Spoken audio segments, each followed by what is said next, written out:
Welcome guys my channel. এবং আমি আজকে এখানে আলোচনা করব ডেথ নোট ব্যাপারে। তো তোমরা তো সাধারণত ডেথ নোট এনিমে তো সবাই দেখেছো, এবং এই ডেথ নোটে আসলে কাহিনিটা কী ঘটে এটা আমি 2 মিনিটের মধ্যে বলে দেবো সব। চলো তাহলে ভিডিওটি শুরু করা যাক। প্রথমে আমরা ডেথ নোট নিয়ে কিছু কথা বলবো। ডেথ নোট হলো এমন একটি নোট যেখানে তুমি যে কোনো একটা মানুষের নাম লিখলে তার 40 সেকেন্ডের মধ্যে হার্ট অ্যাটাক হয়, মৃত্যু হয়ে যাবে। এবং তার নাম লেখার সময় এবং তার চেহারাটা তোমার মনের ভিতরে ছেপে তারপরে তুমি লিখতে পারবে, তাহলেই তুমি তাকে মারতে পারবে। এবং তারপরেও এই ডেথ নোটটা তুমি ইচ্ছা মতন তুমি চালানোও করতে পারবে, সহ আরও কিছু করতে পারবে।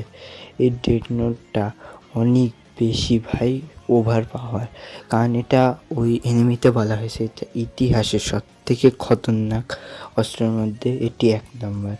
কারণ এই ডেথ নোটের যে অর্থাৎ ডেথ নোট সেটা একবারে পুরাই একটা খতরনাক অস্ত্র, যার নাম লিখবে সেই মরে যাবে।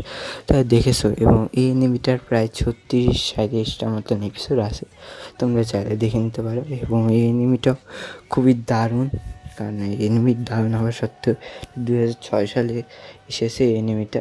ডেথ নোট হিন্দি আছে, সব জায়গাতে অ্যাভেলেবেল হয়ে যাবে এই এনিমিটা। এবং এই অ্যানিমিটা বেশি দারুণ কারণ আমরা এটা দেখেছি, তবে এই এনিমিটা খুবই বিখ্যাত।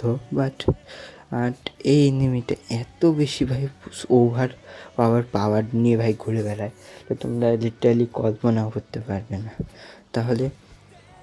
তাহলে গাইস তোমরা আমার চ্যানেলটাকে সাবস্ক্রাইব করে দিও, এবং এরকম যদি আরও ভিডিও দেখতে চাও তাহলে তুমি আমাদের কমেন্টে জানিও, এবং লাইক এবং সাবস্ক্রাইব করতে ভুলো না। এবং আশেপাশে থাকা বন্ধুদের তুমি শেয়ারও করে দিতে পারো যদি তোমার মন চায় তাহলে, এবং তুমি সাবস্ক্রাইবও করে নাও প্লিজ ভাই। সাবস্ক্রাইব করো, আমরা 1000 সাবস্ক্রাইবার করবোই এই বছরের মধ্যে, তাই সাবস্ক্রাইব।